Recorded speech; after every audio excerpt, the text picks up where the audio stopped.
Sari telah berhasil memberikan janinnya kepada jin wanita itu. Dan ini uang 10 miliar.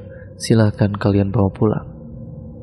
Mereka pulang dan uang 10 miliar itu pun dibagi-bagi menjadi 3. Arif dan Bagas mendapat bagian 2 miliar, sedangkan Sari mendapat 6 miliar.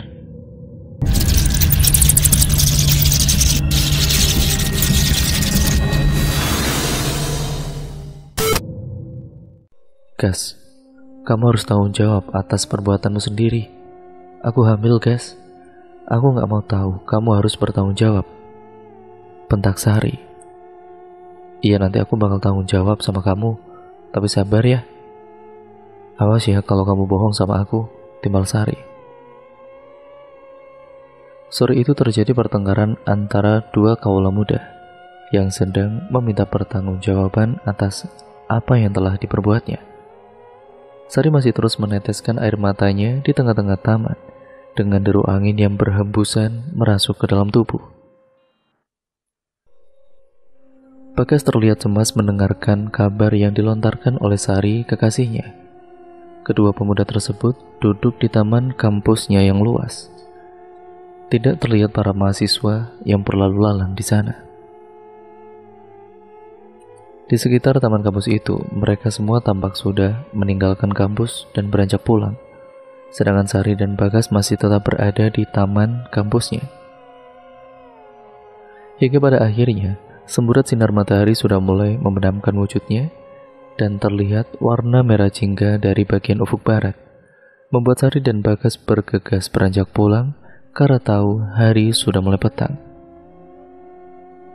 Mereka berdua pulang dengan berboncengan. Bagas mengantarkan Sari sampai ke depan rumahnya. Namun Bagas belum berani untuk membicarakan hal yang telah terjadi, ya dengan kedua orang tuanya Sari. Bagas segera pulang ke rumah. Di tengah-tengah perjalanan pulang, sayup-sayup terdengar suara azan berkumandang dari toa masjid maupun musola. Bagas pun memperlambat laju sepeda motornya. Beberapa menit kemudian Bagas sampai di rumah. Keesokan harinya seperti biasa, Bagas bersiap-siap untuk berangkat ke kampus yang jaraknya cukup jauh, menempuh waktu sampai 1 jam perjalanan. Bagas berangkat sendiri dengan motor kesayangannya. Bagas dan Sari ini beda jurusan. Sari ini merupakan adik tingkat dari Bagas. Mereka bertemu ketika saat sedang ospek. Saat itu Sari menjadi maba, mahasiswa baru. Sedangkan Bagas, dia merupakan kakak tingkat yang membimbing Sari sebagai mahasiswa baru pada saat ospek. Waktu pertama kali Bagas melihat Sari, dia langsung terpikat dan jatuh hati karena Sari memiliki paras yang cantik dan modis penampilannya. Senyumannya yang manis membuat Bagas terpikat hatinya. Dengan perlahan-lahan Bagas mulai mendekati Sari dengan perkenalan dengan Sari. Namun Sari ini orangnya terlihat cuek dan dingin kepada laki-laki. Itu membuat Bagas tertantang dengan perilaku Sari, karena Bagas menjadi semakin penasaran dengan diri Sari. Bagas terkenal playboy di kampus. Dia jago sekali merayu dan menggoda wanita, dan para wanita yang dirayu dan juga digoda oleh Bagas biasanya langsung luluh dan terpikat dengan Bagas.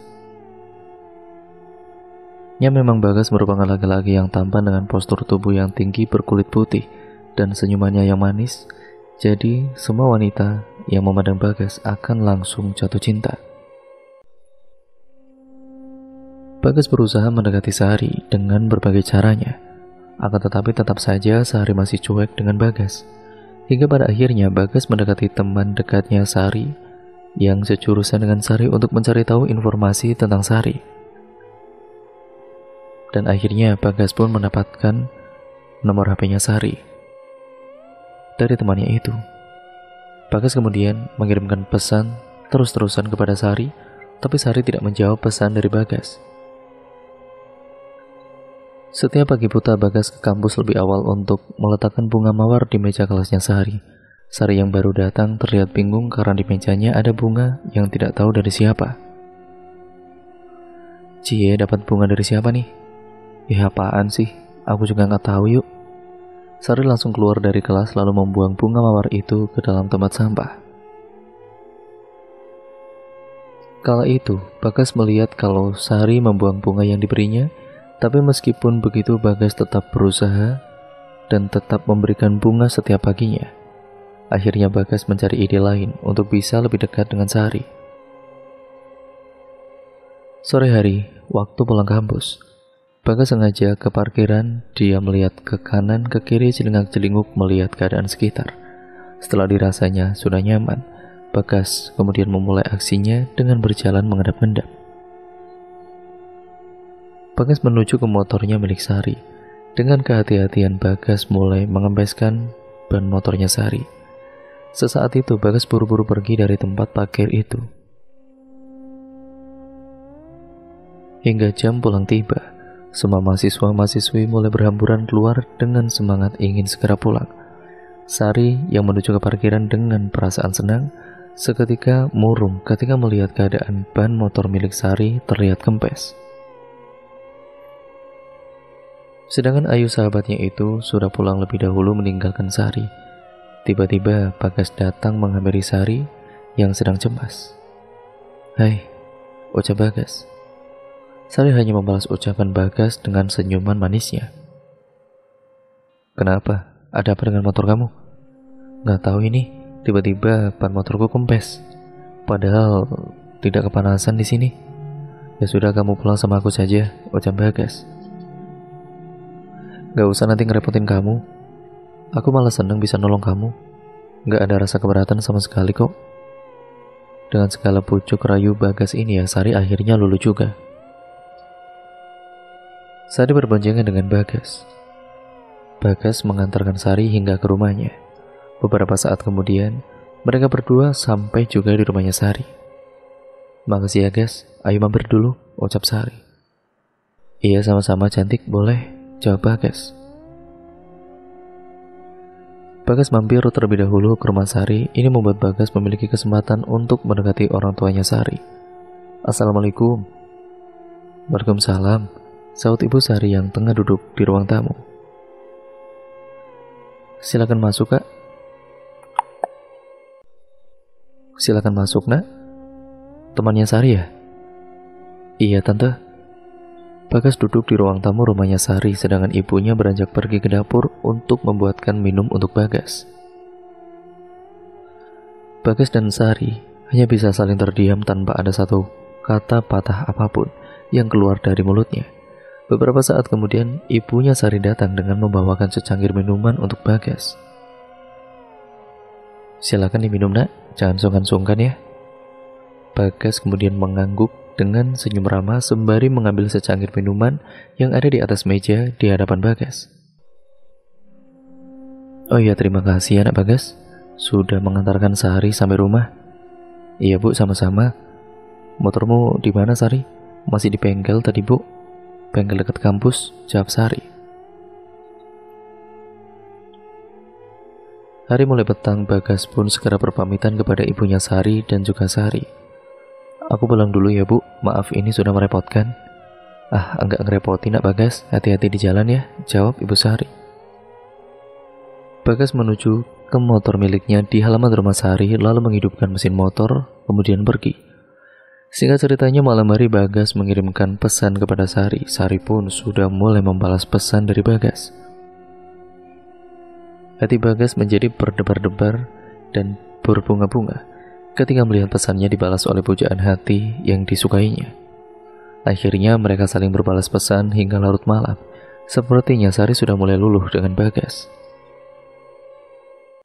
Bahkan esok pagi Sari juga menyapa Bagas saat berpapasan lewat di kampus. Bagas yang tahu Sari orangnya cuek menyapa dirinya lebih dulu, membuat dirinya terbang melayang. Kedekatan mereka semakin hari semakin dekat hingga suatu ketika Bagas mengajak Sari ketemuan. Sari juga mengiyakan ajakan dari Bagas. Mereka berdua akan ketemuan di sebuah taman kota. Bagas ingin menyatakan cinta kepada Sari. Sepulang dari kampus, Bagas tidak seperti biasanya. Dia langsung bergegas pergi mandi karena malamnya Bagas akan bertemu dengan Sari. Sari pun begitu, dia mandi lebih awal dari biasanya. Ibu Sari yang melihat sikapnya Sari pun sempat menegur. "Tumben amat kamu Sari, jam segini sudah mandi?" tanya ibunya. Namun Sari hanya membalas dengan senyum kepada ibunya. Setelah mandi, Sari masuk ke dalam kamar untuk mengganti baju serta berdandan secantik mungkin karena mau ketemu dengan Bagas. Dengan hati yang berbunga-bunga, Sari berdandan ria sembari bersenandung nyanyi. Ibu Sari datang ke kamar dan juga mengetuk pintu kamar Sari. "Sari, Sari, nak," teriak ibu Sari dari balik pintu kamar. "Iya bu, ada apa, buka saja," jawab Sari. Pintu kamar sudah terbuka, ibu Sari langsung masuk menghampiri Sari. "Ada apa bu? Kamu ini mau kemana Sari? Kok sudah dandan cantik seperti ini?" timbal ibu. "Itu Bagas sudah di depan nunggu kamu," tambah ibu Sari. "Sudah datang bu?" "Iya sudah, cepat. Sana kamu temui." "Bentar, kamu belum jawab pertanyaan ibu." "Pertanyaan mana bu?" tanya Sari pura-pura. "Kamu mau pergi kemana?" "Mau pergi jalan bu sama Bagas ke taman." Sari pun beranjak keluar dari kamar untuk menemui Bagas. "Gas, sudah nunggu lama ya?" ucap Sari. Namun Bagas masih melamun menghadap ke arah Sari dan Sari mencoba untuk mengagetkan Bagas supaya tersadar. "Gas, woi," teriak Sari. Iya Sar, kamu cantik banget soalnya," ucap Bagas memuji. "Udah yuk, berangkat, takut kemalaman nantinya," jawab Sari. Sebelum berangkat, mereka berpamitan terlebih dahulu kepada ibunya Sari. Mereka berdua pergi berboncengan menuju ke taman. Beberapa saat kemudian akhirnya mereka sampai juga di taman yang dituju. Mereka duduk di sebuah bangku taman yang diterangi oleh cahaya lampu berwarna kuning. Terlihat jalanan depan taman sangat ramai, banyak orang yang berlalu lalang. Malam yang gelap dengan disinari bulan benderang serta ribuan bintang di atas langit terlihat indah dipandang mata dan membuat suasana menjadi romantis. Bagas mulai membuka pembicaraan untuk menyatakan cintanya kepada Sari. Sari, aku boleh pegang tangan kamu nggak?" "Iya boleh." Kemudian Bagas langsung mengutarakan perasaannya kepada Sari. "Kita dekat kan sudah lama ya? Aku juga sudah jatuh cinta sama kamu sejak awal kita ketemu. Kamu mau nggak jadi pacar aku?" ucap Bagas. "Aku juga sebenarnya sudah nyaman sama kamu dan sudah mulai jatuh cinta sama kamu, Gas. Iya, aku mau jadi pacar kamu," jawab Sari, dan akhirnya mereka pun telah resmi berpacaran. Singkat ceritanya, Bagas yang orangnya itu bandel dan nakal, dia setiap malam selalu main ke diskotik atau ke klub malam. Kali ini Bagas mengajak Sari untuk ikut Bagas kumpul dengan teman-temannya, sekalian memperkenalkan kepada teman-temannya. "Kita mau kemana sih, Gas?" tanya Sari penasaran. Karena sejak awal Bagas mengajak Sari pergi, Sari tidak tahu mau pergi kemana. Bagas juga tidak menjawab pertanyaan dari Sari. Dia fokus mengendari motornya ke arah depan jalan. Hingga beberapa saat kemudian, mereka sampai di tempat tongkrongan Bagas. Sari yang baru pertama kali datang ke tempat seperti itu, dia terlihat bingung dan juga takut. "Ayo masuk," ucap Bagas dengan menggandeng tangan Sari. "Nggak mau aku takut," jawab Sari menolak. "Takut kenapa? Kan ada aku." "Sudah, nggak usah takut," ucap Bagas. Sari pun akhirnya masuk ke dalam tempat diskotik itu. Ketika masuk ke dalam tempat tersebut, Sari benar-benar takut karena baru pertama kali dia itu masuk ke tempat seperti itu. "Kita pulang aja yuk, Gas," ucap Sari seketika. "Sudah, ayo. Aku mau kenalin kamu sama teman-teman aku," jawab Bagas. Hingga akhirnya mereka sampai di tempat teman-temannya yang sudah menunggu. "Kenalin nih, cewek gua. Cantik kan?" ucap Bagas. "Cantik banget, beruntung banget lo bro," jawab salah satu teman Bagas. "Ayo minumlah, Gas," katanya. Bagas meminum minuman yang bukan hanya minuman jus biasa, akan tetapi bir. "Pacarmu gak diajak minum? Cantik sih, tapi culun," timbal teman Bagas. Lalu salah satu teman Bagas membisiki sesuatu niat buruk kepada Bagas. "Gas, ini kesempatan lo, kasih aja obat tidur, masukkan ke dalam minuman Sari," ucapnya. Kemudian Bagas menerima sebuah obat tidur dari teman Bagas. Bagas dengan perlahan-lahan menaburi obat tidur itu ke dalam minuman Sari. Saat itu Sari sedang tidak melihat ke arah Bagas. "Minum dulu, Sar." Sari menerima dengan senang hati lalu meneguk minuman itu dengan perlahan-lahan sampai habis. Singkat ceritanya, setelah Sari meminum jus yang diberi oleh Bagas, tiba-tiba saja Sari pingsan. Dengan kesempatan Bagas bergegas untuk membawa Sari ke suatu tempat. Sari dibawa dengan menggunakan mobil teman Bagas. Teman Bagas itu pun membantu Bagas. Sari dibawa ke sebuah hotel dengan digendong Bagas serta teman-temannya. Setelah sampai di dalam kamar, Bagas dan Sari ditinggal teman-teman Bagas. Hingga hanya Sari dan Bagas saja yang berada di dalam kamar hotel itu. Sari belum sadar sehingga membuat Bagas meluncurkan aksinya untuk menyetubui Sari. Waktu sudah larut, kesadaran Sari mulai pulih. Sari terperanjat ketika melihat dirinya dalam keadaan tidak memakai sehelai baju apapun. Apalagi ketika melihat Bagas yang berada di samping Sari tanpa menggunakan selai kain yang menempel di tubuhnya. "Kamu apakan aku, Gas?" ucap Sari dengan panik. "Tenang Sari, aku akan bertanggung jawab kok kalau terjadi apa-apa sama kamu," jawab Bagas. Sari meneteskan air matanya sembari menutupi tubuhnya dengan selimut. Sari benar-benar hancur malam itu karena dia merasa sudah tidak suci lagi. Sedangkan Bagas mencoba menenangkan Sari dengan memeluk Sari. "Sudah gak usah nangis. Tenang aja, aku akan bertanggung jawab sama kamu," ucap Bagas. Namun Sari masih tetap menghindar dari Bagas dan tidak menjawab pertanyaan Bagas. Keesokan harinya, Sari ditanya oleh Bapak Sari. Kebetulan pagi itu hari Minggu, jadi Bapak Sari dan Sari sendiri ada di rumah. "Kamu dari mana saja, Sari? Kok baru pulang pagi-pagi gini? Anak perempuan kok mainnya sampai pagi?" ucap Bapak Sari dengan tegas. Sari bingung harus menjawab apa kepada bapaknya. Akhirnya Sari berbohong kepada orang tuanya. Anu Pak, tadi malam aku nginap di rumah teman. Maaf ya gak ngabarin dulu," ucap Sari berbohong. "Lain kali itu bilang dulu kalau mau pulang telat," timbal Ibu Sari. "Iya Bu, Sari minta maaf." Singkat ceritanya, Ibu Sari melihat Sari jalannya tidak seperti biasa, seperti sedang menahan rasa sakit. "Kamu kenapa Sari? Jalannya kok gitu?" "Gak apa-apa Bu," jawab Sari dengan singkat. Hingga pada suatu ketika Sari merasa mual pada perutnya dan pusing. Sari terus-terusan muntah-muntah sampai Ibu Sari ini khawatir kepada Sari. "Kita periksa ke dokter ya Sari?" "Ah gak usah Bu, ini palingan masuk angin biasa saja kok," jawab Sari mengelak. Suatu ketika, Sari meminta kepada Bagas untuk ketemuan. Bagas juga menyanggupi akan hal tersebut. Mereka berdua ketemuan di sebuah taman yang biasa mereka bertemu. "Gas, aku telah datang bulan, Gas. Dan akhir-akhir ini aku muntah-muntah, kepalaku pusing." "Yang benar kamu, Sar. Kamu janji mau tanggung jawab kan?" ucap Sari. "Iya, tenang aja. Jangan khawatir lah, aku gak akan lari ataupun kabur dari tanggung jawab kok." "Ya sudah, coba kita beli tes pack," timbal Bagas. Sari dan Bagas pun pergi ke apotek untuk membeli tes pack.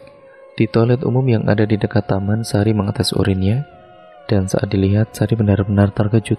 Hasil dari tes pack garis 2 yang artinya Sari tengah hamil. Sari bergegas memberitahu kepada Bagas. Bagas ketika mengetahui itu, dia cukup panik. Sedangkan Sari, dia tidak kuasa menahan air mata. Dia menangis dan menyesal dengan apa yang sudah terjadi. "Pokoknya kamu besok harus temui kedua orang tuaku, Gas." "Ya sabar dulu dong Sar, jangan buru-buru. Aku juga kan butuh nyali untuk mengatakan hal ini kepada kedua orang tua kamu," jawab Bagas. Singkat ceritanya, saat di kampus, Bagas terlihat murung tidak seperti biasanya, sehingga Bagas ditegur oleh teman yang satu kelas. "Woi, Gas, lo kenapa? Ngalamun gitu nanti kesurupan lo." Seketika Bagas terperanjat ketika dikagetkan temannya itu. "Lo kelihatan lagi galau, Gas. Kenapa sih? Ceritalah. Aku janji gak akan membocorkan masalahmu ini sama siapapun." "Bener ya, Rip?" "Iya, Gas, tenang aja. Apa sih masalahnya? Tanya Arif penasaran. Sari pacarku hamil, Rip. Aku bingung harus gimana. Sedangkan aku kan harus tetap melanjutkan kuliah. Aku juga gak mau ngecewain orang tua. Kalau dengar kabar ini, pasti mereka sangat marah sama aku. Jelas Bagas. Arif yang notabene anaknya ini nakal, dia sudah gonta-ganti perempuan. Menurut Arif ini masalah yang sangat kecil bagi Arif. Ah itu mah gampang Gas, kamu gak usah khawatir. Serahkan sama aku, ucap Arif. Gimana caranya, Rip? Tanya Bagas penasaran. Kandungan Sari nanti kamu gugurkan saja. Aku tahu tempat dokter aborsi kok. Ah gila lo ya, jawab Bagas. Sudah, kamu mau aman gak Gas? Ikuti saja saran aku. Wanita yang aku hamili sudah biasa melakukan hal itu, ucap Arif. Setelah mendengar saran dari Arif, Bagas pun menyetujui dengan saran Arif. Keesokan harinya, Bagas mengajak ketemuan dengan Sari di sebuah kafe. Sari juga mengiyakan untuk ketemuan. Sari terkejut ketika melihat ternyata ada Arif teman Bagas. Kok tumben ada Arif, Gas? Ada apa ini, Gas? Tambah Sari. Arif mencoba merayu dan membujuk Sari untuk mau melakukan aborsi pada kandungannya. Arif yang sudah terbiasa merayu akan hal seperti itu, Sari pun menyetujui akan hal itu. Siang itu mereka bertiga berangkat ke tempat aborsi yang ditunjukkan oleh Arif dengan menggunakan angkutan umum. Di dalam angkutan mereka saling berdesakan karena saking banyaknya penumpang.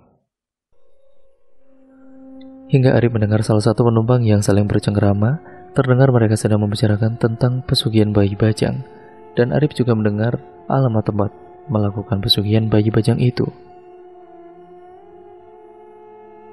Akhirnya Arif yang memiliki banyak ide gila itu membawa Sari dan Bagas ke tempat pesugihan bayi bajang tersebut. Singkat ceritanya, sesamanya mereka bertiga di tempat rumah ahli spiritual yang Arif dapat info dari penumpang. Ini tempat apa, Rip? Tanya Bagas penasaran. Kamu dengarkan, tadi penumpang yang diangkut. Ya ini tempatnya kita bisa mendapatkan kekayaan secara instan. Uangnya nanti buat kamu semua, Sar. Tapi aku sama Bagas dibagi ya. Soal biaya ya tenang aja, pakai uangku dulu. Nanti kalau berhasil kamu bagi 3 kali lipatnya ya, ucap Arif. Sari pun akhirnya menyetujui akan hal itu karena dia pikir dia akan mendapatkan uang banyak.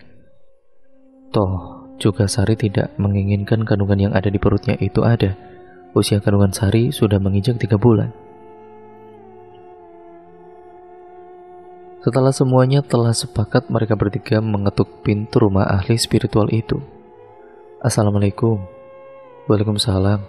Terdengar ucapan salam dari balik pintu. Terlihat seseorang parubaya yang keluar dari dalam rumah. Silakan masuk, pintanya. Apa maksud kedatangan kalian ke sini? Jadi gini, Mbah.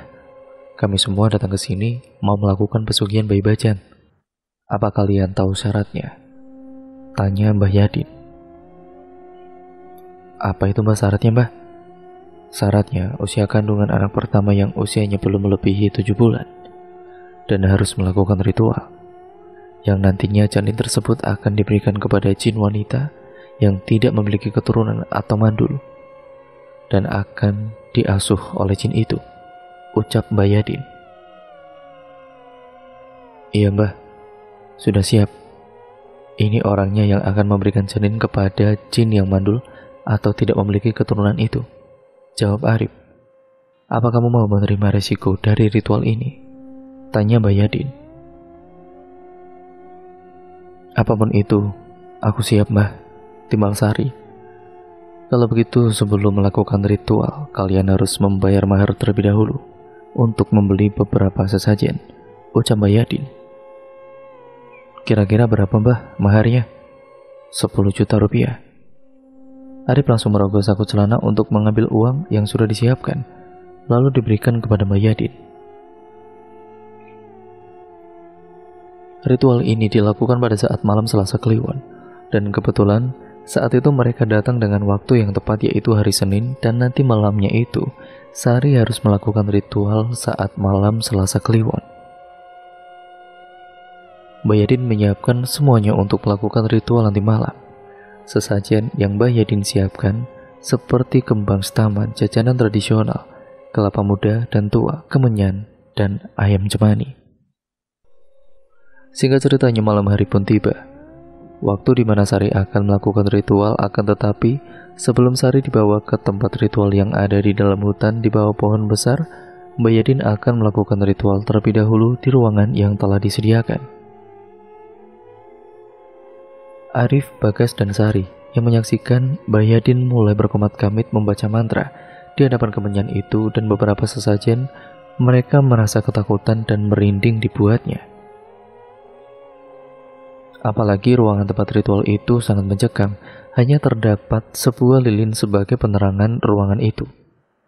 Mereka melihat di meja hadapan Bayadin sudah banyak sekali uang yang jumlahnya sekitar 10 miliar rupiah. Aroma anyir menyeruak di hidung mereka. Hembusan angin masuk ke dalam ruangan membuat bulu kuduk mereka merinding berdiri. Beberapa saat kemudian, setelah melakukan ritual, Bayadin memerintah Sari untuk mandi suci terlebih dahulu dengan kembang 7 rupa yang sudah disiapkan oleh Bayadin. Sari diguyur dengan air kembang 7 rupa secara perlahan sembari Bayadin membacakan mantra ketika mengguyur ke tubuh Sari. Setelah ritual itu selesai dilakukan, kemudian Bayadin membawa Sari ke tempat untuk nantinya Sari melakukan ritual.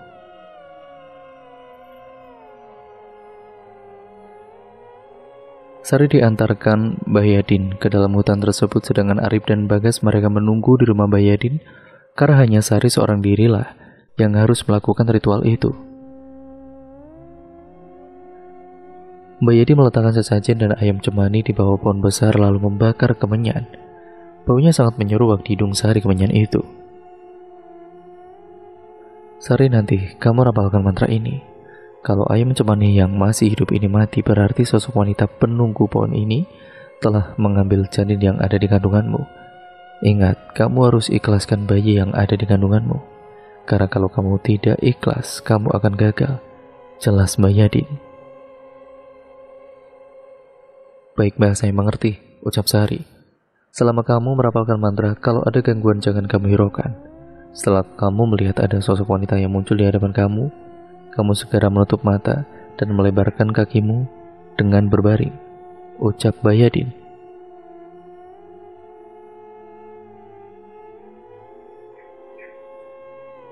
Sari mengangguk menjawab penjelasan dari Mbah Yadin, pertanda Sari sudah mengerti. Sedangkan Bayadin meninggalkan Sari sendirian di kegelapan hutan. Singkat ceritanya, Sari mulai merapalkan mantranya di bawah sebuah pohon besar.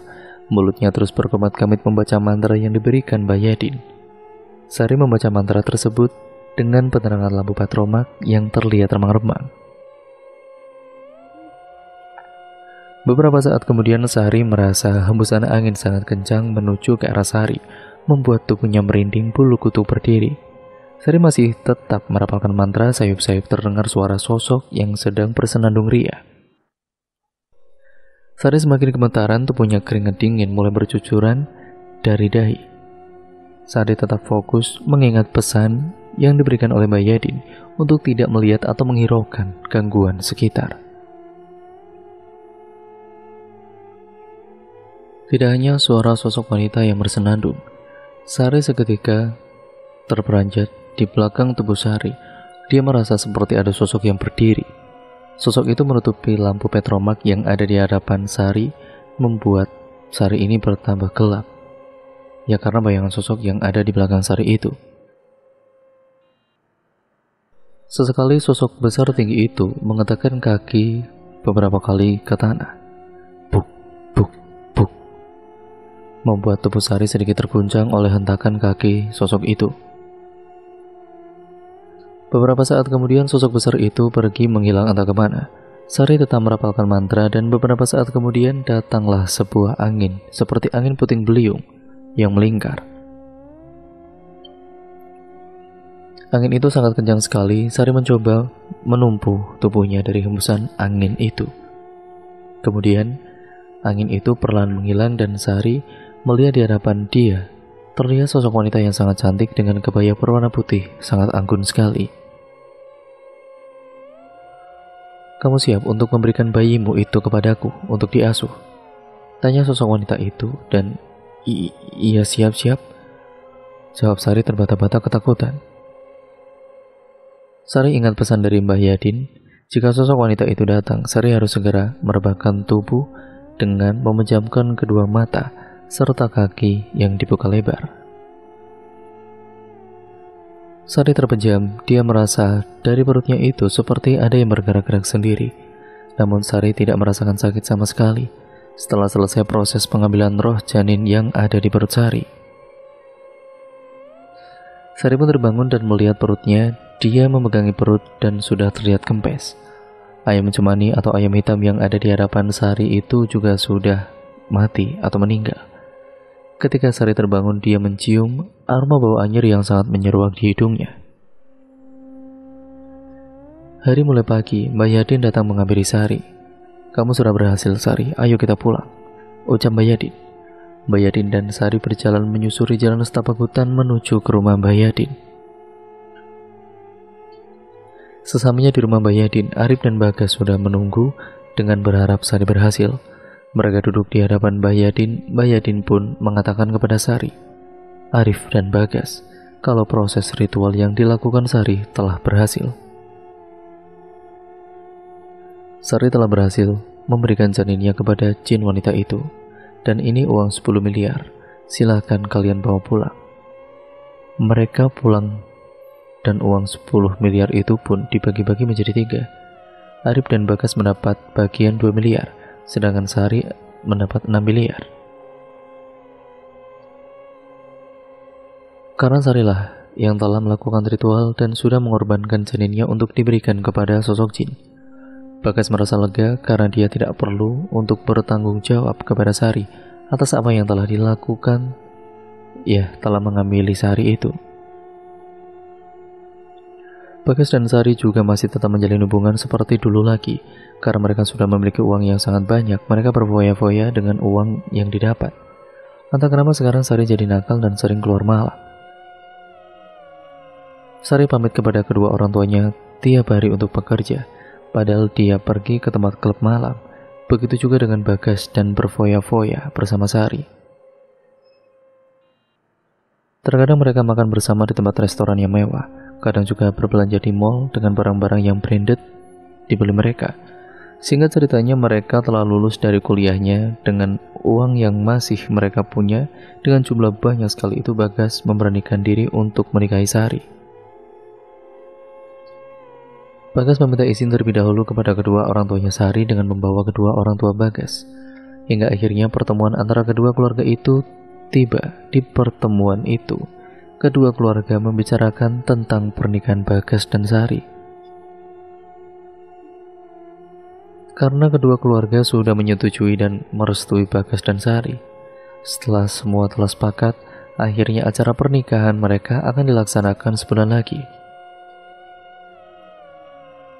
Bagas dan Sari mulai menyiapkan persiapan untuk pernikahan mereka yang akan digelar dengan mewah menggunakan uang yang didapat dari hasil pesugihan bayi bajang itu. Sebulan kemudian hari pernikahan Bagas dan Sari pun tiba.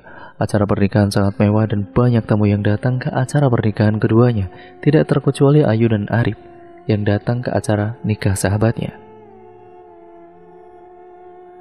Setelah menikah, Bagas dan Sari berniat untuk membangun rumah yang mewah untuk mereka tinggali dengan uang yang masih tersisa banyak dari keduanya. Bagas dan Sari kemudian membangun rumah yang sudah diimpikan mereka berdua. Tidak hanya membuat rumah, mereka juga membangun sebuah toko pakaian sebagai aktivitas keseharian mereka nanti. Setelah beberapa bulan, rumah mereka akhirnya selesai juga. Dan toko pakaian Bagas dan Sari itu pun juga sudah berdiri kokoh.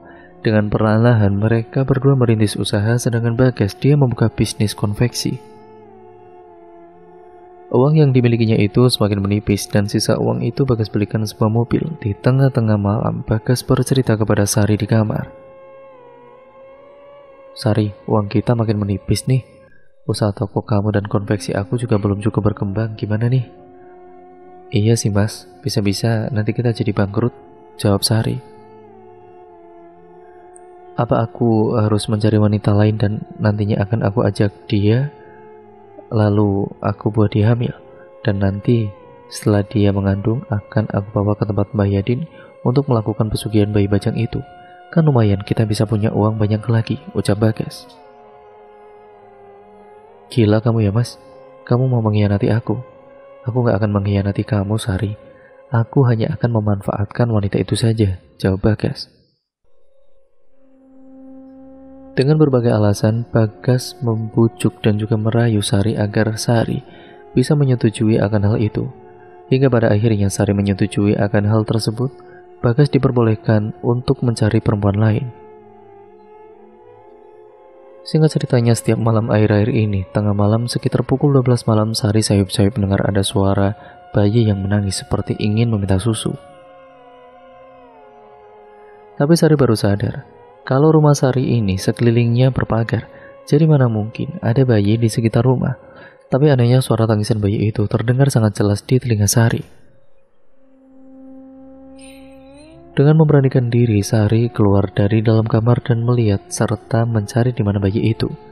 Sari sudah mencari ke sekeliling rumah, tapi tetap tidak ada juga. Namun suara tangisan itu terdengar jelas seperti berada di dalam rumah Sari. Sari juga mencium bau anyir darah serta bau bangkai yang benar-benar sangat menyengat di dalam rumah, tapi ya saat ditelusuri bau itu dengan perlahan-lahan mulai menghilang. Keesokan paginya Bagas pamit kepada Sari untuk pergi ke suatu tempat. Ternyata Bagas pergi ke sebuah tempat karaoke yang banyak wanita cantik dan seksi sebagai pemandu lagu. Bagas tertarik pada satu wanita yang cantik dan menarik. Dia juga hanya memandu lagu Bagas dalam suatu ruangan. Di minuman wanita itu Bagas berikan obat perangsang. Setelah meminum minuman itu, wanita tersebut pun mulai bersikap aneh kepada Bagas. Suasana panas pun datang di dalam ruangan yang tertutup rapat itu. Bagas mulai menyetubui Ratih yang tidak sadarkan diri. Hingga pada akhirnya obat perangsang dari Ratih itu sudah menghilang dan Ratih sadar. Mas, kamu sudah apakan aku mas? Tenang Ratih, apapun yang kamu mau akan aku berikan untuk kamu, ucap Bagas. Ratih pun luluh dengan apa yang dikatakan oleh Bagas, karena Ratih ini memang sangat butuh uang. Setelah dari itu, Bagas selalu mengajak jalan Ratih dan selalu memberikan uang kepada Ratih. Jadi Ratih tidak menolak untuk melakukan hubungan badan dengan Bagas. Singkat ceritanya, ketika Sari sedang tertidur pulas, Sari bermimpi di dalam mimpinya. Sari melihat ada sosok wanita yang Sari lihat dulu ketika melakukan ritual di bawah pohon besar. Sosok wanita yang cantik itu berdiri di depan rumah Sari dengan menggendong seorang bayi di tangannya. Namun anehnya sosok wanita itu yang cantik itu dengan kebaya putih saat Sari lihat tiba-tiba sosok itu berubah menjadi sosok yang sangat menyeramkan. Dengan wajah yang hancur, penuh darah bercucuran dengan pakaian berwarna putih lusuh serta rambut yang acak-acakan, sembari menggendong seorang bayi dengan bersenandung.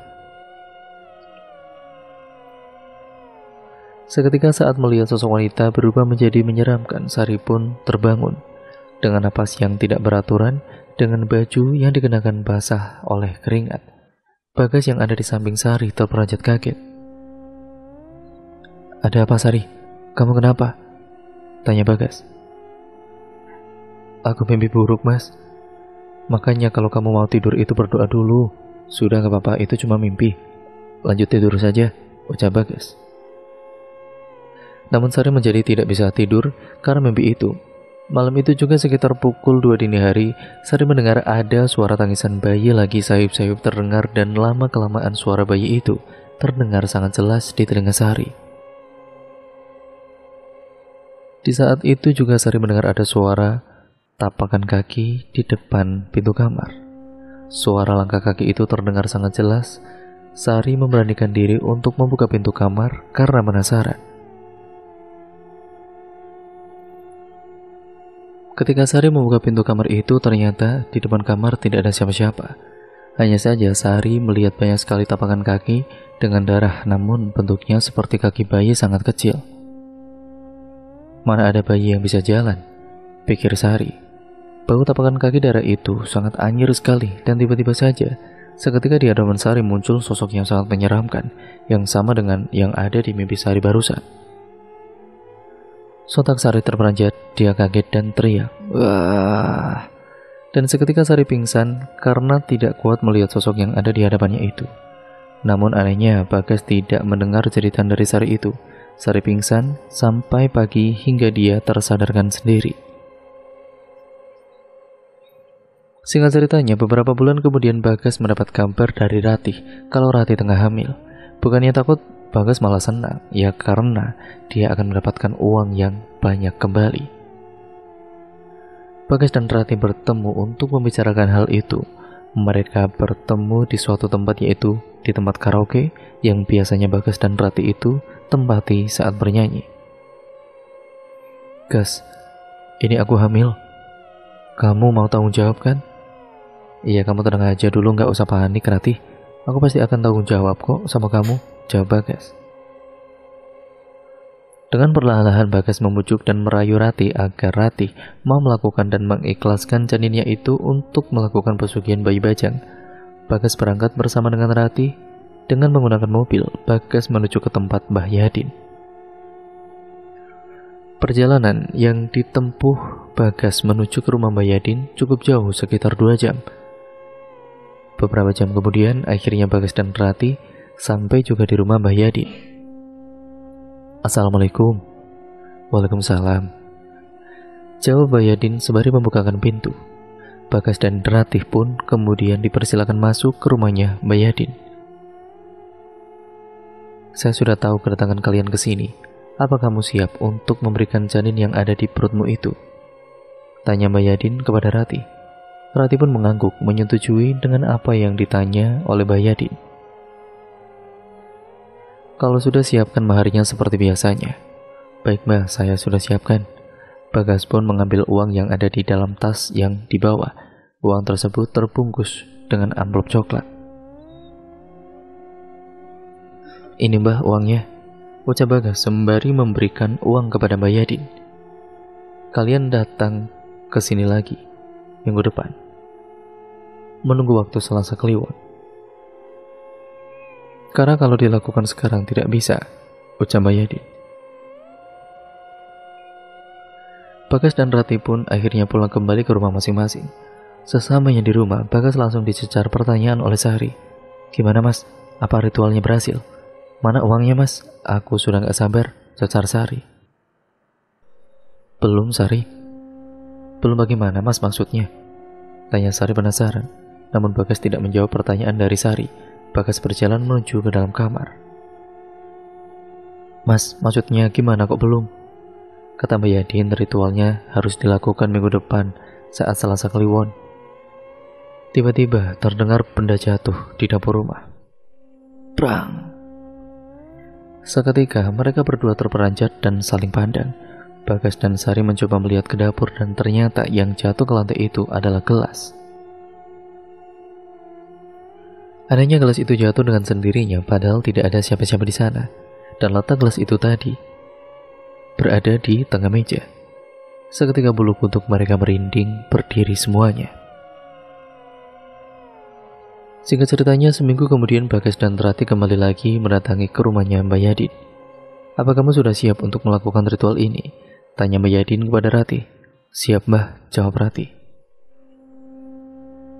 Mbah Yadin sudah menyiapkan semua sesajen untuk dilakukan ritual nanti malam. Seperti biasa, sesajen yang Mbah Yadin siapkan ada kembang setaman, kemenyan, jajanan tradisional, dan ayam hitam atau ayam cemani.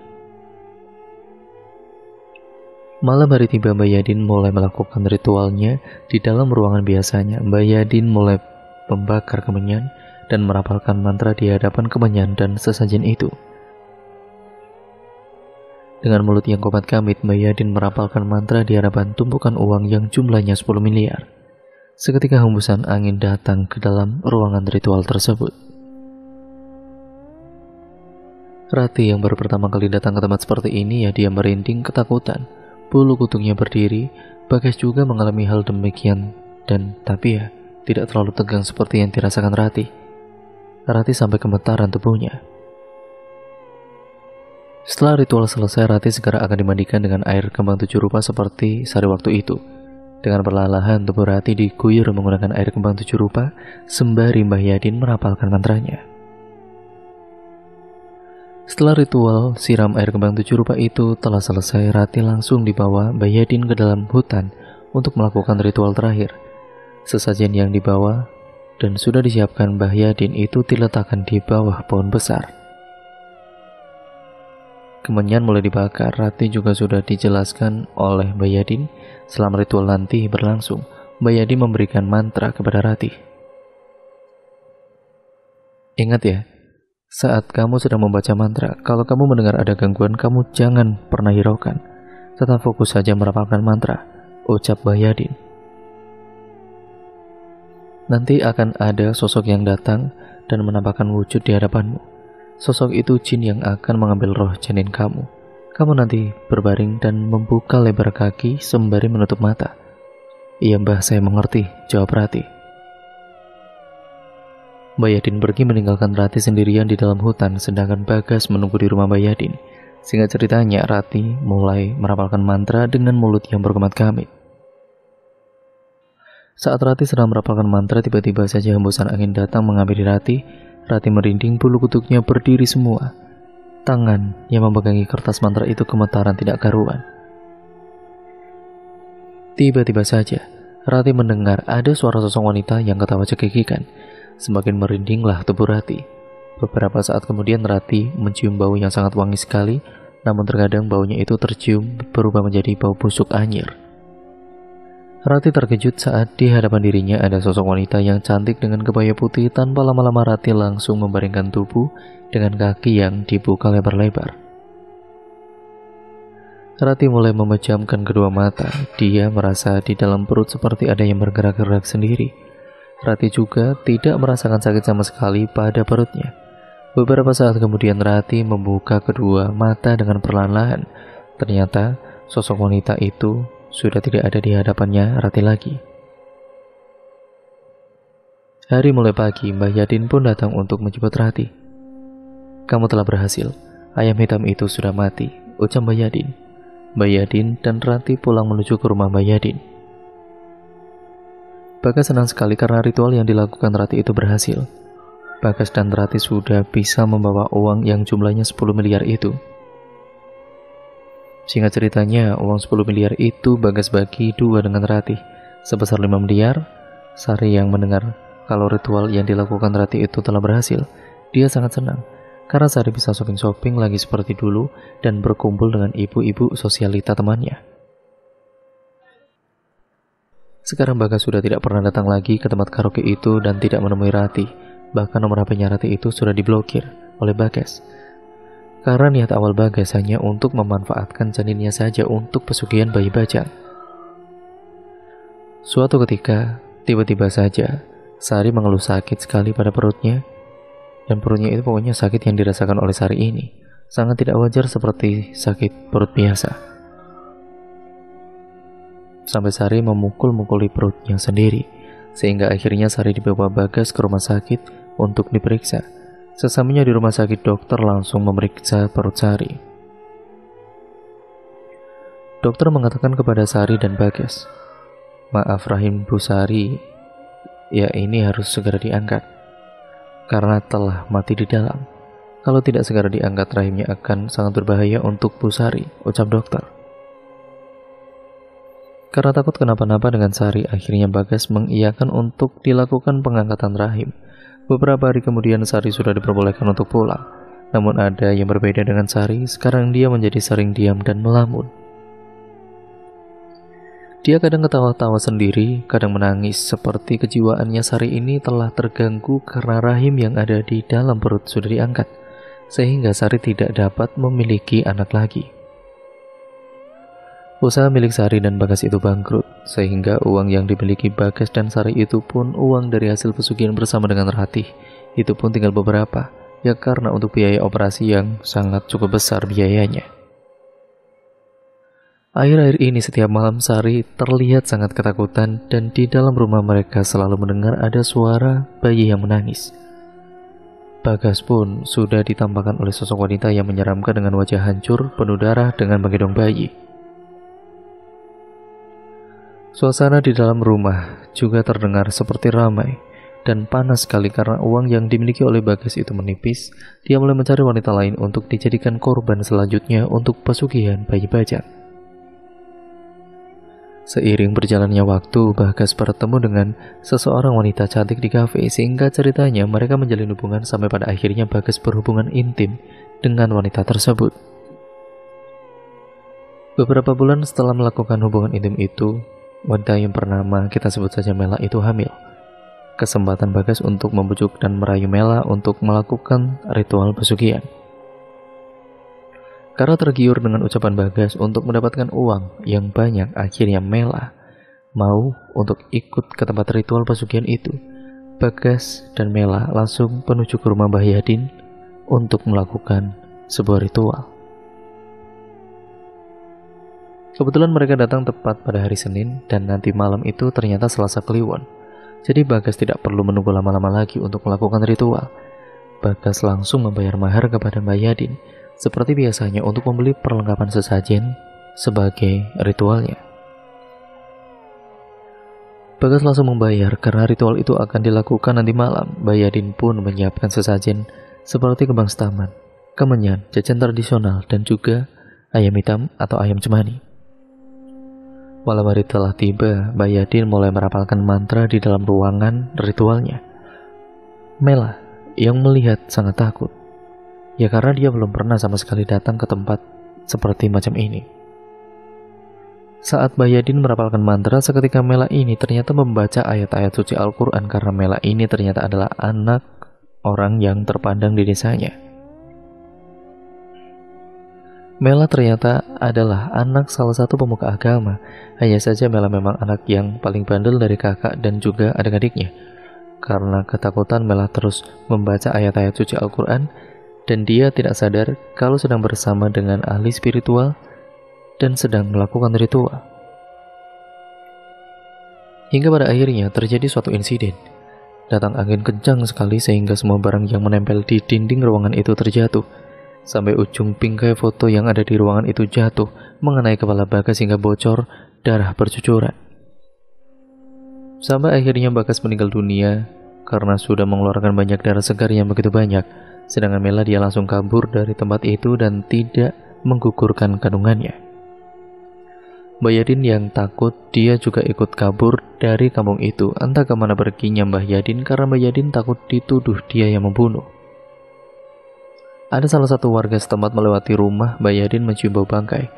Ketika dilihat ada mayat yang sudah membusuk, yaitu mayat Bagas.